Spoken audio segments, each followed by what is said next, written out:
जय हिंद दोस्तों, आप सभी का हमारे YouTube चैनल विद्यालय एजुकेशन में स्वागत है। मैं सचिन आज आप सभी के लिए बीपीएससी टीआरई 3.0 और टीआरई 4.0 एग्जाम्स रखने वाले हैं। उसके लिए एंशिएंट हिस्ट्री क्लास लेकर आए हैं और एंशिएंट हिस्ट्री की इस क्लास में आप सभी को जितने भी महत्वपूर्ण क्वेश्चन है घटना चक्र के द्वारा वो सभी क्वेश्चन यहाँ पे देखने को मिलेंगे और ये सभी प्रीवियस ईयर क्वेश्चन है। आप लोगों ने देखा होगा कि प्रीवियस ईयर के बहुत सारे क्वेश्चन जो है सेम टू सेम बीपीएससी के द्वारा पूछे जाते हैं, इसीलिए प्रीवियस ईयर क्वेश्चन लेकर आए हैं और ये बहुत ही इंपॉर्टेंट क्वेश्चन होने वाले हैं। चलिए शुरू करते हैं आज के इस क्लास में। एंशिएंट हिस्ट्री क्लास आज की होने वाली है और आज की क्लास में आपको मोस्ट इंपॉर्टेंट जो 30 क्वेश्चन होंगे वो कंप्लीट करवाए जाएंगे। चलिए स्टार्ट करते हैं। 30 नंबर इसके पहले वाली क्लास में हो चुके हैं और 31 से आज स्टार्ट करेंगे। निम्नलिखित में से किस राजा ने पाटलिपुत्र बचाया था? शिशुनाग, बिंबिसार, अजातशत्रु, उदयन। पाटलिपुत्र बचाने वाले जो राजा थे उनका नाम था उदयन। उदयन ने पाटलिपुत्र नगर बसाया था। डी ऑप्शन राइट हो जाएगा। मगध नरेश उदयन के शासनकाल की सर्व प्रमुख घटना गंगा और सोन नदियों के संगम पर पाटलिपुत्र नामक नगर की स्थापना है। उसने राजगृह से इसी स्थान पर अपनी राजधानी स्थानांतरित की थी। नेक्स्ट क्वेश्चन है क्वेश्चन नंबर 31। 32 नंबर क्वेश्चन है, विश्व का पहला गणतंत्र वैशाली में किसके द्वारा स्थापित किया गया? मौर्य, नंद, गुप्त या लिच्छवी? विश्व का जो पहला गणतंत्र है वैशाली में ये जो है स्थापित किया गया लिच्छवियों के द्वारा। डी ऑप्शन करेक्ट हो जाएगा। वैशाली के लिच्छवियों ने विश्व का पहला गणतंत्र स्थापित किया था और वैशाली बुद्ध काल का सबसे बड़ा तथा शक्तिशाली गणराज्य था। लिच्छवी वज्जी संघ में सत प्रमुख थे। तो दोस्तों आज की क्लास में आप सभी देखेंगे कि जितने भी क्वेश्चन है सभी का संपूर्ण व्याख्या करवाएंगे साथ साथ में, जिससे कि आपका और भी ज्यादा रिवीजन हो जाएगा। 33 नंबर प्रश्न है, मगध की प्रारंभिक राजधानी कौन सी थी? पाटलिपुत्र, वैशाली, राजगृह, गिरिव्रज, चंपा। मगध जो है मगध की प्रारंभिक राजधानी की बात करेंगे तो वो थी राजगृह, जिसे गिरिव्रज भी बोलते हैं। तो इसके बाद जो है दूसरी राजधानी पाटलिपुत्र को बनाया गया था उदयन के द्वारा। पुराणों के अनुसार मगध पर शासन करने वाला पहला राजवंश बृहदत्त वंश था। इस वंश के पहले राजा बृहदत्त का पुत्र जरासंध था, जिसने राजगृह गिरिव्रज को अपनी राजधानी बनाया। और बौद्ध ग्रंथों के अनुसार मगध का प्रथम प्रतापी शासक बिंबिसार था। यह हर्यक वंश से संबंधित था। इसकी मृत्यु 492 ईसा पूर्व में हुई। इसके पश्चात अजातशत्रु मगध का शासक हुआ। अजातशत्रु के पुत्र उदयन ने अपनी राजधानी राजगृह से पाटलिपुत्र स्थानांतरित की। अगला प्रश्न है 34। अजातशत्रु के वंश का नाम क्या था? मौर्य, हर्यक, नंद, गुप्त। याद रखिए अजातशत्रु जो थे उनके वंश का नाम था हर्यक वंश। बी ऑप्शन करेक्ट हो जाएगा। हर्यक वंश के संस्थापक कौन थे? तो वो थे बिंबिसार। याद रखिएगा बिंबिसार हर्यक वंश के संस्थापक थे। मौर्य वंश के संस्थापक कौन थे? तो मौर्य वंश के जो संस्थापक थे उनका नाम था चंद्रगुप्त मौर्य। मगध का शासक अजातशत्रु 492 से 460 ईसा पूर्व अपने पिता एवं हर्यक वंश के संस्थापक बिंबिसार की हत्या कर राजगद्दी पर बैठा था और इसकी हत्या भी इसके पुत्र उदयन कौशाम्बी के वंश जो राजा उदयन से भिन्न ने कर दी थी। मतलब उदयन ने अपने पिता अजातशत्रु की हत्या कर दी और अजातशत्रु ने अपने पिता बिंबिसार की हत्या की थी। 35 नंबर प्रश्न है, सैंड्रो कोट्स ने चंद्रगुप्त मौर्य की पहचान किसने की? सैंड्रो कोट्स से William Jones, B Smith, R K Mukherjee, D R Bhandarkar. याद रखिए विलियम जोन्स जो थे इन्होंने चंद्रगुप्त मौर्य की पहचान सैंड्रो कोट्स से की है। यह ऑप्शन करेक्ट हो जाएगा। विलियम जोन्स पहले विद्वान थे जिन्होंने सैंड्रो कोट्स की पहचान मौर्य शासक चंद्रगुप्त मौर्य से की। एरियन तथा प्लूटार्क ने चंद्रगुप्त मौर्य को एंड्रोकोटस, एरियन और प्लूटार्क जो थे उन्होंने चंद्रगुप्त मौर्य को एंड्रोकोटस के रूप में वर्णित किया, जबकि जस्टिन ने सैंड्रोकोटस, चंद्रगुप्त मौर्य और सिकंदर महान की भेंट का उल्लेख भी किया था। अगला प्रश्न है क्वेश्चन नंबर 36। ब्राह्मी लिपि को सर्वप्रथम किसने पढ़ा? ए कनिंघम या अलेक्जेंडर कनिंघम, ए एच दानी, ब्यूलर, जेम्स प्रिंसेप। ब्राह्मी लिपि को पढ़ने वाले थे James Prinsep. D option right हो जाएगा। ये इंपॉर्टेंट क्वेश्चन है, बहुत बार पूछा गया है। सर्वप्रथम 1837 ईस्वी में जेम्स प्रिंसेप नामक अंग्रेज विद्वान ने अशोक के लेखों अर्थात ब्राह्मी लिपि का उद्वाचन किया, अर्थात ब्राह्मी लिपि को सबसे पहले पढ़ा। किंतु उन्होंने लेखों के देवानाम प्रिय की पहचान सिंघल के राजा तिस्स से कर डाली। कालांतर में अर्थात बाद में यह तथ्य प्रकाश में आया कि सिंगल अनुश्रुतियों में जो है दीपवंश तथा महावंश में यह उपाधि अशोक के लिए प्रयुक्त की गई है। अंततः वर्ष 1915 में मास की कर्नाटक से प्राप्त लेख में अशोक नाम भी पढ़ लिया गया है। अगला प्रश्न है क्वेश्चन नंबर 37। मेगास्थनीज की पुस्तक का नाम क्या है? अर्थशास्त्र, ऋग्वेद, पुराण, इंडिका। मेगास्थनीज की जो पुस्तक थी उसका नाम है इंडिका। डी ऑप्शन राइट हो जाएगा। अर्थशास्त्र किसकी पुस्तक थी? तो अर्थशास्त्र जो है चाणक्य की पुस्तक थी अर्थशास्त्र।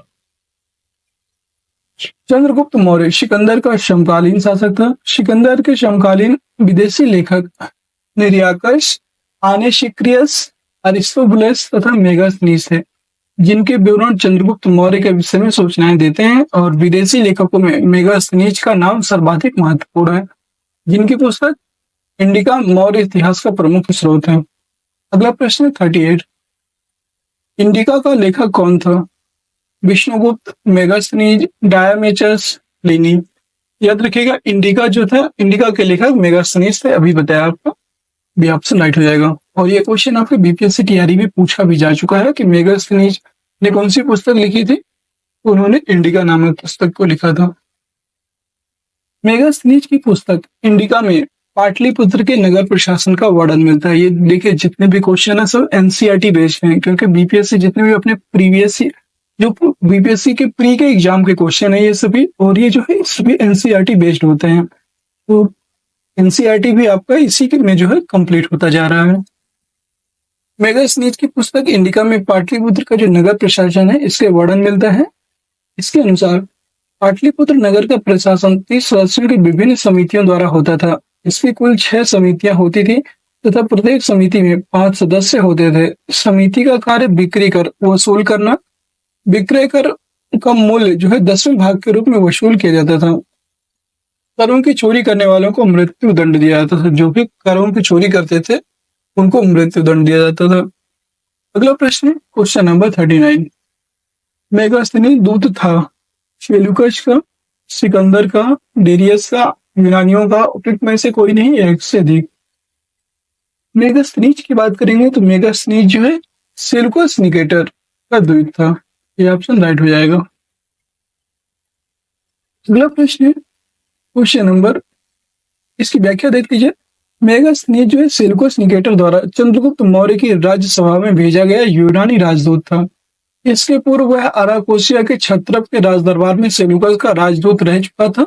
मेगास्थनीज ने काफी समय तक मौर्य दरबार में निवास किया। भारत में उसने जो भी कुछ भी देखा सुना उसे उसने इंडिका नामक अपने ग्रंथ में लिपिबद्ध किया था। यह इंडिका जो उसकी पुस्तक थी उसने लिखा था। अगला प्रश्न 40। अंतिम मौर्य सम्राट कौन थे? जालौक, अवंती वर्मा, नंदीवर्धन, बृहद्रथ। अंतिम मौर्य सम्राट थे बृहद्रथ। ये ऑप्शन राइट हो जाएगा। अंतिम मौर्य शासक बृहद्रथ था, और बृहद्रथ की हत्या इसके सेनापति जो पुष्यमित्र शुंग हैं इनके द्वारा की गई थी। अगला प्रश्न क्वेश्चन नंबर 41। इस अभिलेख में रुद्रतामन प्रथम की विभिन्न उपलब्धियां वर्णित हैं। जूनागढ़, भीतरी, नासिक, सांची। रुद्रतामन का जो जूनागढ़ अभिलेख है इसमें रुद्रतामन प्रथम की सारी उपलब्धियों का वर्णन है जूनागढ़ अभिलेख में। ये ऑप्शन राइट हो जाएगा। ये कहाँ स्थित है? तो ये गुजरात में स्थित है। इसकी व्याख्या देखिए। गुजरात के जूनागढ़ से रुद्रतामन जो 130 से 150 ईस्वी तक रुद्रतामन का एक अभिलेख प्राप्त हुआ है। यह जिस शिला पर उत्कीर्ण है उसी पर अशोक के 14 प्रज्ञापनों की एक प्रति तथा स्कंदगुप्त के 2 लेख भी उदय हुए हैं। यह विशुद्ध संस्कृत भाषा तथा ब्राह्मी लिपि में लिखा गया है। इसमें रुद्रतामन की वंशावली, विजयों, शासन, व्यक्तित्व आदि पर सुंदर प्रकाश डाला गया है। यह अभिलेख अब तक प्राप्त संस्कृत अभिलेखों में सर्वाधिक प्राचीन अभिलेख है, रुद्रतामन का जूनागढ़ अभिलेख।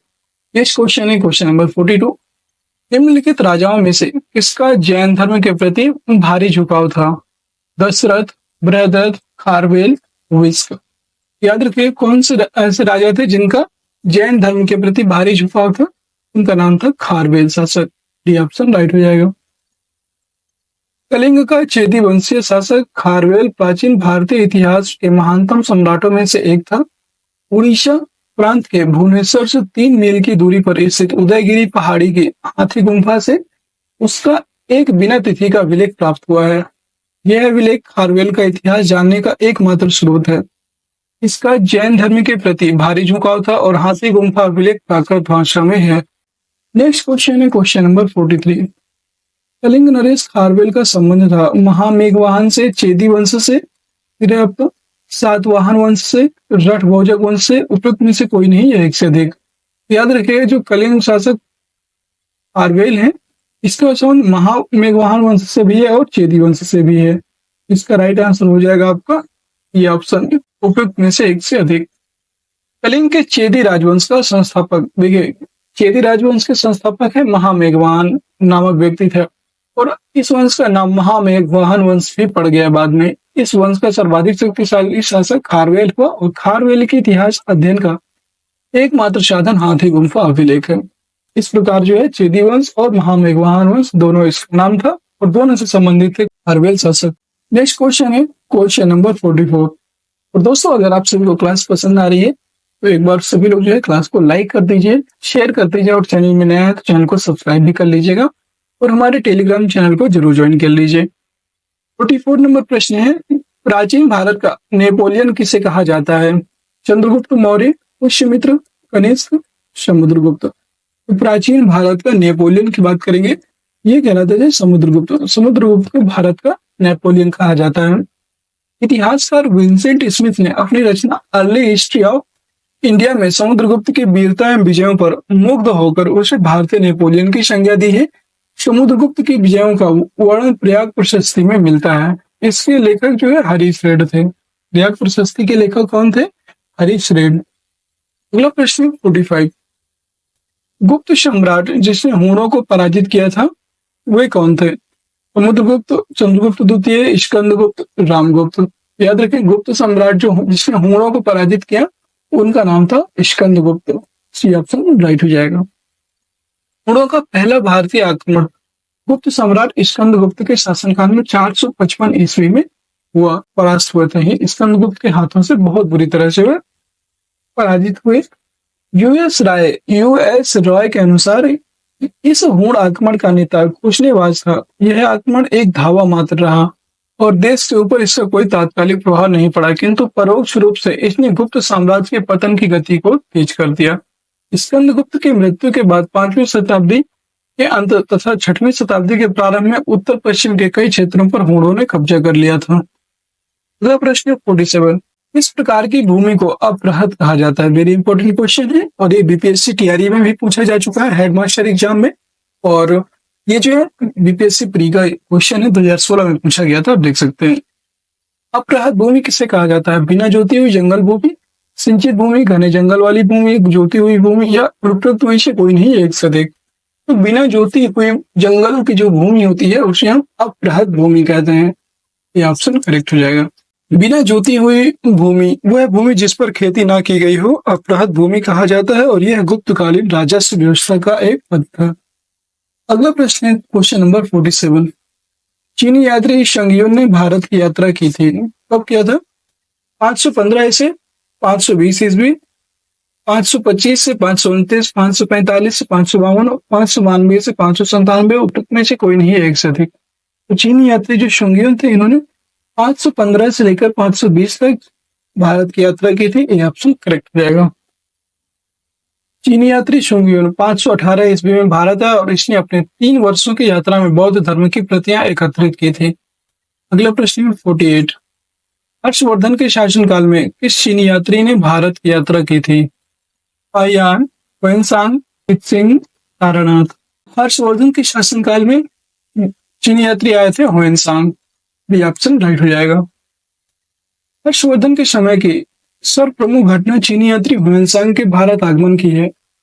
उसकी उत्कट अभिलाषा या उत्कृष्ट अभिलाषा, यहाँ बोल सकते हैं उत्कृष्ट अभिलाषा, महात्मा बुद्ध के चरण चिन्हों द्वारा पवित्र किए गए स्थानों को देखने एवं पवित्र ग्रंथों का अध्ययन करने की थी, जो उन दिनों भारत में सुलभ थे। इस उद्देश्य की पूर्ति हेतु उसने तांग शासकों की राजधानी चंगन से भारतवर्ष के लिए 629 ईस्वी में प्रस्थान किया। अपनी भारत यात्रा के ऊपर उसने एक ग्रंथ लिखा था जिसे श्रीयुकी कहा जाता है। ह्वेनसांग का ग्रंथ क्या है? तो ह्वेनसांग का ग्रंथ था श्रीयुकी। नेक्स्ट क्वेश्चन है क्वेश्चन नंबर 49। कल्हाड़ की पुस्तक का नाम क्या है? अर्थशास्त्र, इंडिका, पुराण और राज तरंगिणी। कल्हाड़ की पुस्तक जो थी उनका नाम है राज तरंगिणी। डी ऑप्शन करेक्ट हो जाएगा। वेरी इंपॉर्टेंट क्वेश्चन है ये। कल्याण की जो पुस्तक थी बहुत इंपॉर्टेंट है और इसमें जो है कश्मीर के इतिहास का वर्णन मिलता है। कल्याण ने राजतरंगिणी में कश्मीर का इतिहास लिखा। इस ग्रंथ की रचना कल्याण ने जयसिंह 1127 से 1159 के शासनकाल में पूर्ण किया। चंद्रगुप्त मौर्य के प्रधानमंत्री चाणक्य ने राजनीति शास्त्र पर प्रसिद्ध ग्रंथ अर्थशास्त्र की रचना की थी। अगला प्रश्न है क्वेश्चन नंबर 50। उदंतपुर शिक्षा केंद्र निम्न में से किस राज्य में अवस्थित था? उदंतपुर जो है शिक्षा केंद्र किस राज्य में अवस्थित था? बंगाल, बिहार, गुजरात, तमिलनाडु। ये जो है बिहार में स्थित था। बी ऑप्शन करेक्ट हो जाएगा। उदंतपुर जिसे उदनापुर भी कहा जाता है प्राचीन काल में एक प्रमुख शिक्षा केंद्र था और यह बिहार राज्य में अवस्थित था। इसकी स्थापना पाल वंश के प्रथम शासक गोपाल ने की थी। नेक्स्ट क्वेश्चन है क्वेश्चन नंबर 51। ये क्वेश्चन भी सीडीपीओ में पूछा गया है। कर्नाट वंश का संस्थापक कौन था? और ये टीआरई 2 में भी क्वेश्चन आया था। कर्नाट वंश से संबंधित क्वेश्चन आया था।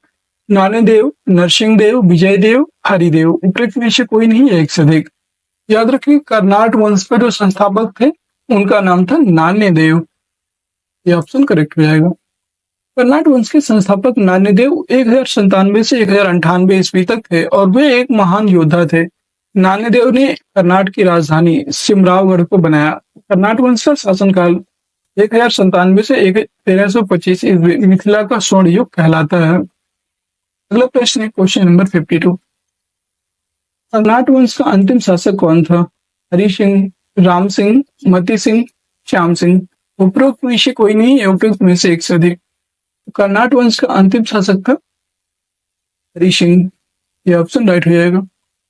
कर्नाट वंश के अंतिम शासक हरि सिंह देव थे और ये कला और साहित्य के महान संरक्षक थे। इन्होंने पंजी व्यवस्था की शुरुआत की थी। देखिए कर्नाट वंश इंपॉर्टेंट है बिहार के परिप्रेक्ष्य से क्योंकि ये बिहार में ही मतलब इसकी स्थापना हुई थी।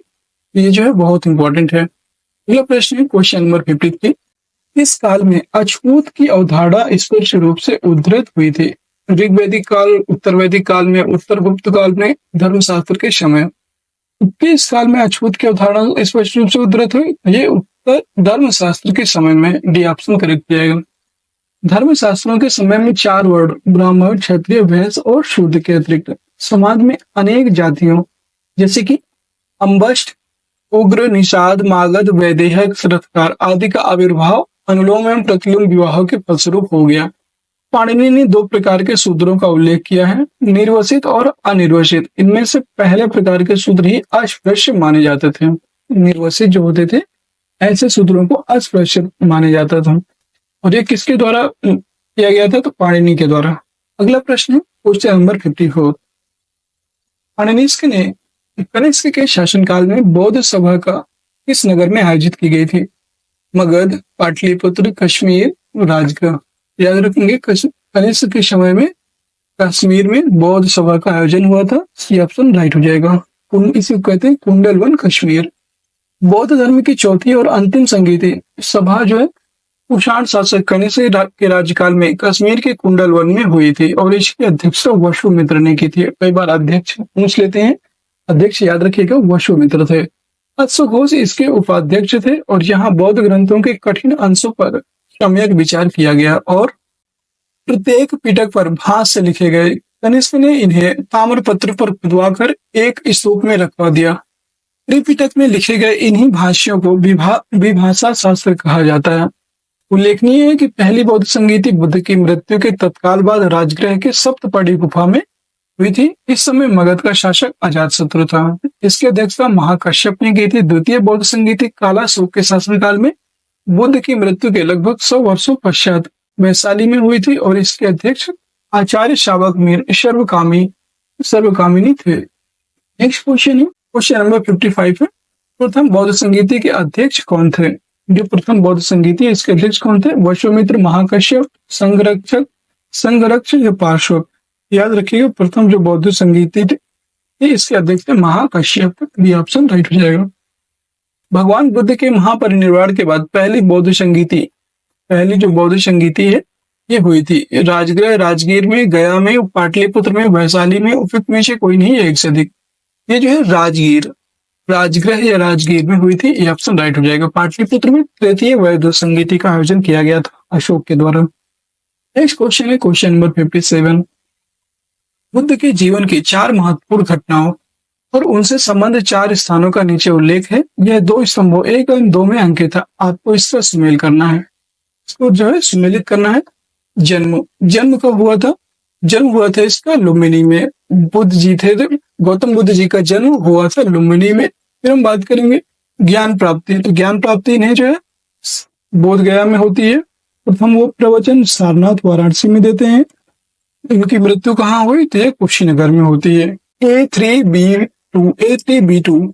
A3B2 सी ऑप्शन यहाँ पे राइट हो जाएगा। महात्मा बुद्ध का जन्म 563 ईसा पूर्व में 563 ईसा पूर्व में कपिलवस्तु के समीप लुम्बिनी वन में हुआ था।